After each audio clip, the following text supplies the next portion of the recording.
Welcome to your A to Z guide to the 2023 Azerbaijan Grand Prix. F1 is finally back after its spring break, and it's back in a big way at the Baku City Circuit. This weekend will also feature the first sprint weekend of this season and a totally new format on top of that. So this race preview is your one-stop shop to learn about the track, the weekend schedule, and all the latest news from the F1 world. We're glad to have you back watching here on the channel, so let's dive right into your A to Z guide for the Azerbaijan Grand Prix.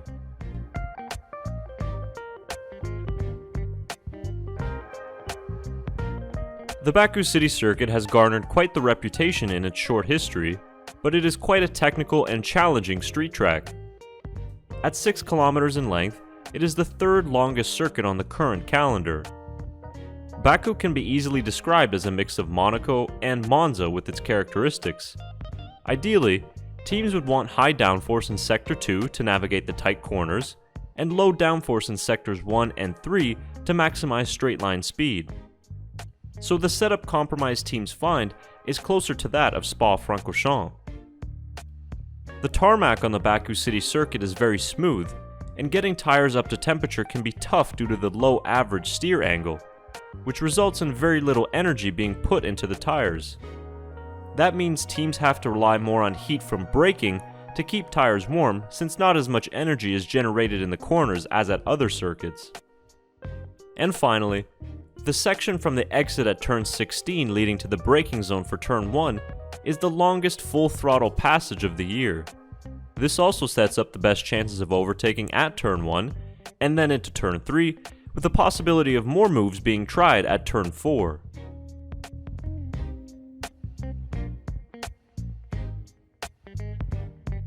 There have been a total of 6 Formula 1 races held in Baku since its debut in 2016, when it was called the European Grand Prix.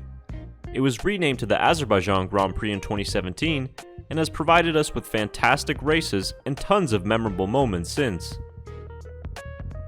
Only 2 teams have won in Baku so far, and they are Red Bull and Mercedes, who share 3 victories apiece. Interestingly enough, no driver has ever won more than once around Baku, and we've never had the same pole sitter either. Recent winners include Max Verstappen and Sergio Perez from Red Bull. We've had a variety of winners from different grid spots, but so far the most successful has been starting from pole or outside the top 3, as 33% of race winners have won from those positions. And finally, the safety car in Baku is never far away, with a 50% chance of a safety car deployment historically.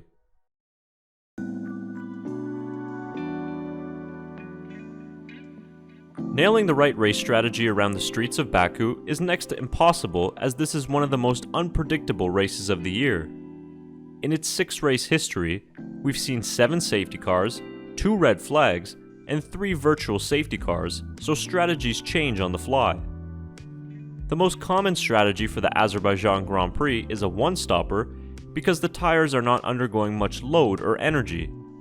But keep in mind Pirelli's softest compound will make its season debut in Baku. With the race being held in April, thermal degradation should be less of a concern due to the lower asphalt temperatures.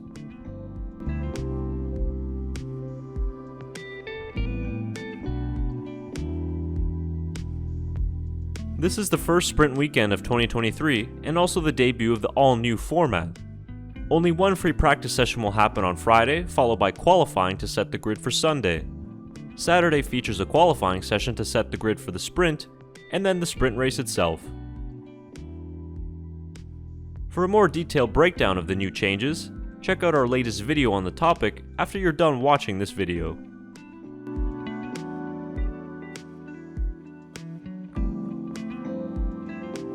Let's start by looking at the weather forecast for Baku. We're in for a clear weekend by the Caspian Sea, with a high of 24 degrees on both Saturday and Sunday. Teams will need to be mindful of the powerful winds expected throughout the weekend. Moving on to tires, Pirelli bring the C3, C4, and C5 tires for this weekend. With this being a sprint weekend format, the dry allocation is 2 sets of hards, 4 sets of mediums, and 6 sets of softs. Tire returns will only be limited to after FP1 and the sprint. The World Motorsport Council has also confirmed an increase of power unit elements for the rest of this season. The internal combustion engine, the turbo, MGU-H, and MGU-K all increased from a maximum of 3 to a maximum of 4 only for this year.